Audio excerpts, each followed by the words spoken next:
Morning, day 5. Just want to show you, I had an idea yesterday about how to dry out my socks, and I put them over the tops of my poles, but let me show you what happened during the night.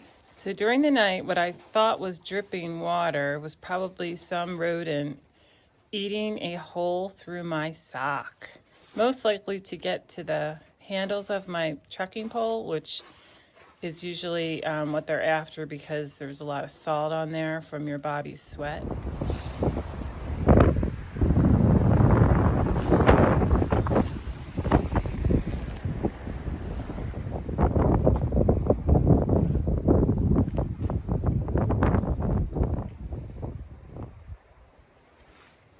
So again, so we're into our day 5, and we actually got started this morning around 8. We were trying for 7, so we were trying to time ourselves and see if we got up at 6, could we have everything done and have coffee and breakfast and be ready to roll by 7, but no go. It took us till 8.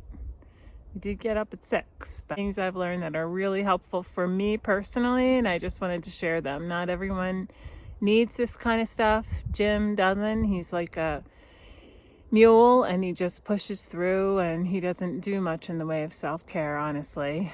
But I bring cork balls and I roll out my IT bands with them.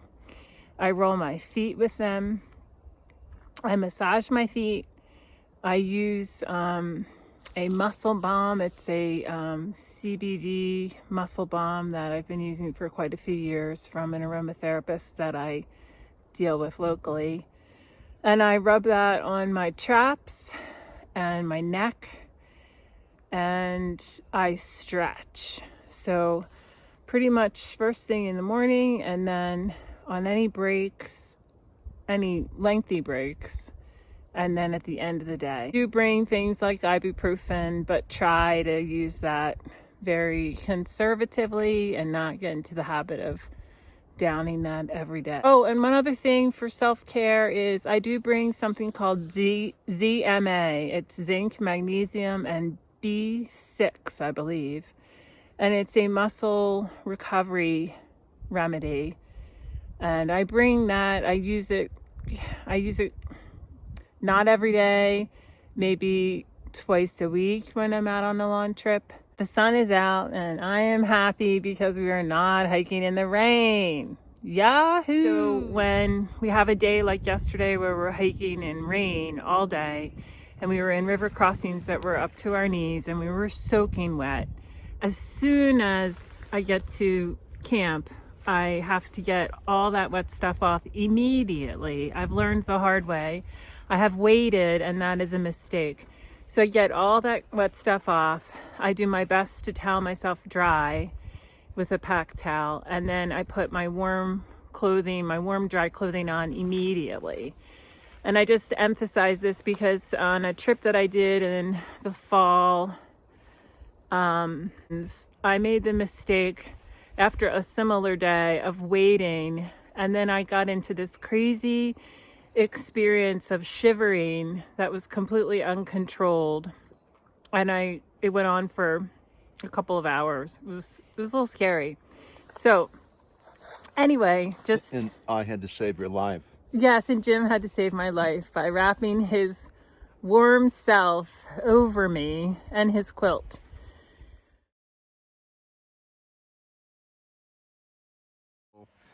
So just want to let everybody know this is the Kiamichi River section. On the way in a few days ago, we had to cross this river a number of times, I think maybe 6. And it kind of slowed us down because we were making sure our shoes were dry and had to get in Crocs and ford the river in our Crocs. But the past couple of days have been a lot of rain, and with the big Cedar Creek yesterday was a little sketchy getting across. We don't know what to expect here at the Kiamichi. Could be high. It rained yesterday, but it's not been raining for 18 hours. We hope you know, it's peaked and it's going down by now, but we'll soon find out. And what is our strategy this time that's different from last time? We were just wearing our shoes to have more grip in our rain pants. The shoes will give us a little better footing, especially if the water's high and kind of pushing you around.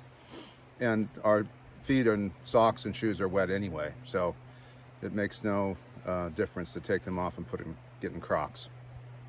Okay, So, we'll we show go. you more soon.